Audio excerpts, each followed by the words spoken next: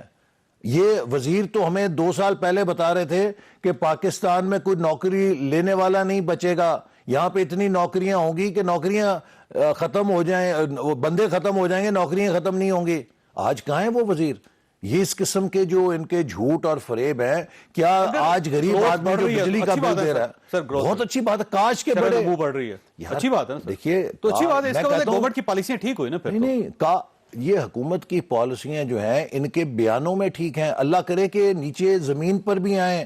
یہ کسی جہاز میں اڑتے ہیں سارے لوگ, یہ ہوائی خبریں دیتے ہیں.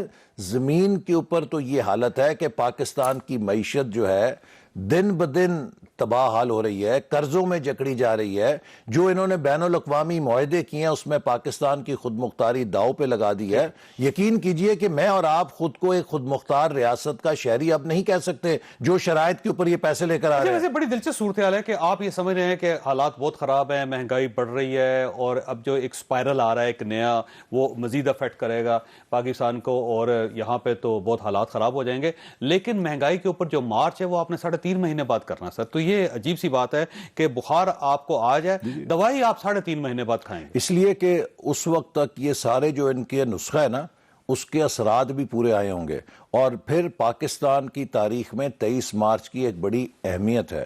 یہ پاکستان کے اس خطے کے لوگوں کی امنگوں کا دن ہے, یہ پاکستان کے پہلے آئین کا دن ہے. اس کی ایک علامتی حیثیت بہت مضبوط ہے. اور آپ نے جو بات کہی نا کہ زراعت میں ایک بڑی خوشحالی آ گئی, کیا آپ کو پتا ہے کہ ڈی اے پی کی بوری جو ہمارے دور میں 2400 روپے کی ملتی تھی, 9,500 پہ بھی زمیندار کو گندم کی بجائی کے لیے نہیں ملی. آج بھی ویسے فواد چودھری صاحب کا یہ کہنا ہے کہ اگر صرف یوریا کا ایک ٹرک بیچ دیا جائے تو 70 لاکھ روپے مل سکتے ہیں. ویسے کہتا پوری دنیا میں مہنگا ہے, پاکستان میں سستا ہے. یہ اللہ ہی خیر کرے. ان کی مہنگائی اور سستے ہونے کے جو پیمانے ہیں وہ شاید مریخ کے ہیں یا کس اور سیارے کے ہیں.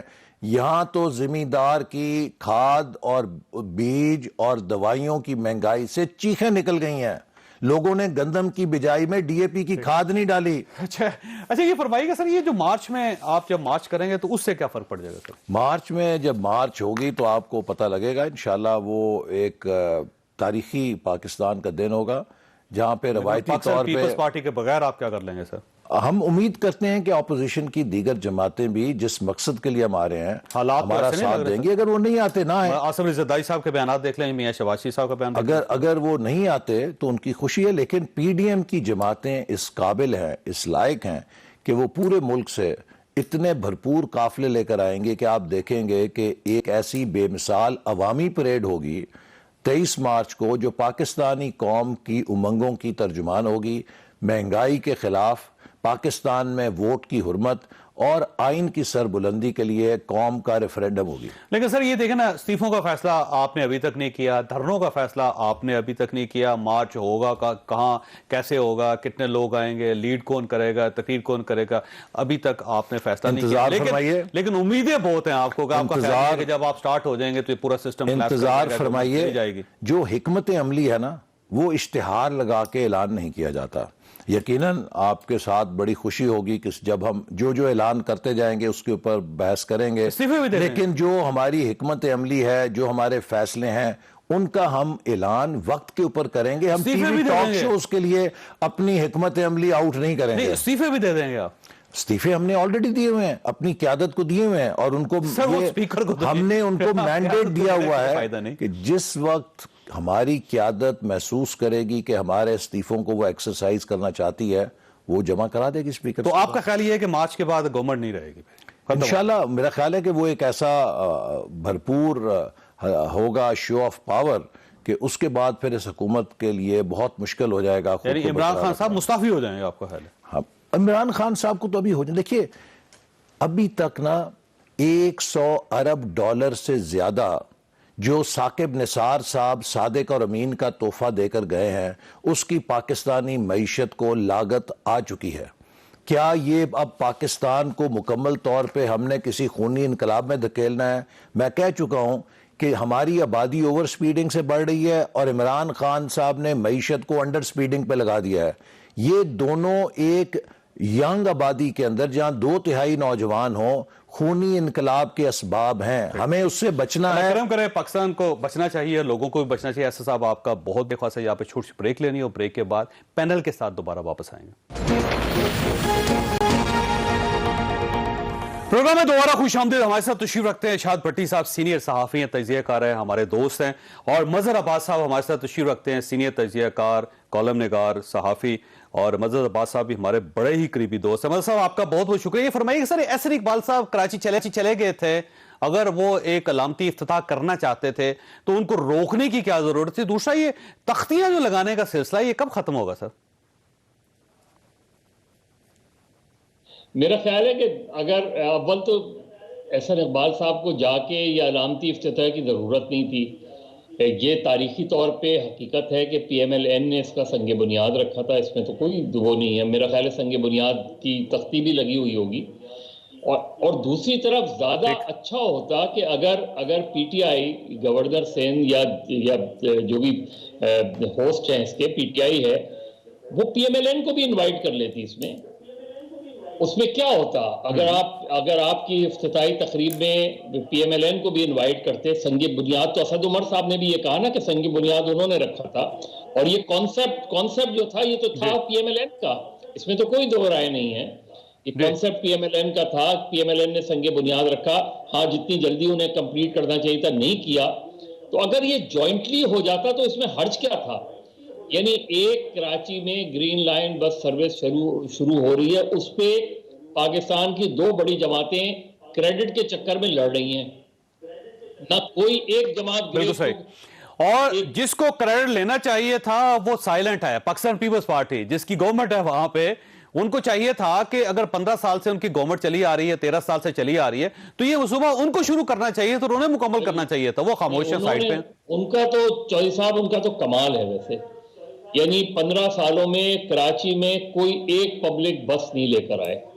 کوئی پبلک ٹرانسپورٹ کراچی جیسے شہر میں ہے ہی نہیں، وجود ہی نہیں ہے اس کا. اور کچھ بسیں چلتی ہیں، کبھی سی این جی کی بسیں لانچ کی جاتی ہیں، اس کے بعد غائب ہو جاتی ہیں. ابھی حال ہی میں ایک کسی صاحب کو دیا گیا تھا کانٹریکٹ، انہوں نے 10 الیکٹرک بسیں چلانی تھیں. اب مجھے نہیں پتا وہ بسیں چل رہی ہیں نہیں چل رہی ہیں. لیکن پبلک ٹرانسپورٹ جو گورنمنٹ کی پبلک ٹرانسپورٹ ہے وہ تو ایگزسٹ ہی نہیں کرتی کراچی جیسے شہر میں. سرکولر ریلوے ایگزسٹ نہیں کرتی. اور یہ دنیا کا واحد بڑا میٹروپولیٹن سٹی ہے جس کے اندر پبلک ٹرانسپورٹ نہیں ہے. آبادی 2.5 کروڑ ہے. نہیں ہے پبلک ٹرانسپورٹ نہیں ہے. اتنے بے ہنگم قسم کے فلائی اوورز اور انڈر پاس بنائے ہوئے ہیں کہ جس سے ٹریفک فلو ہونے کے بجائے جیم ہو جاتا ہے. اتنے ایک آپ تصور کریں گے کہ 2 کلومیٹر کے ایریا میں 10 پیٹرول پمپس ہیں. اس طرح اس شہر کو تباہ کیا گیا ہے. اس طرح اس شہر کو ڈسٹروائے کیا گیا ہے. نہ فلائی اوور اچھے بنا پائے، نہ انڈر پاس اچھے بنا پائے. یعنی اتنی بڑی بڑی کشادہ سڑکوں پہ آپ نے ایک فلائی اوور بنا دیا. لیاقت آباد کی سڑک اتنی کشادہ ہے، اس پہ فلائی اوور بنا کے آپ نے اس کی ساری خوبصورتی ڈسٹروائے کر دی. کراچی کا جو اچھا یہ فرمائیے، یہ گرین لینڈ جو بس پروجیکٹ ہے، جب یہ بسیں سٹارٹ ہوں گی تو کراچی کو کوئی ریلیف ملے گا؟ بہت ریلیف ملے گا. دیکھیے پہلا ریلیف تو یہ ملے گا، اتنے فاصلے ہو گئے ہیں، اتنا ڈسٹنس ہو گیا ہے.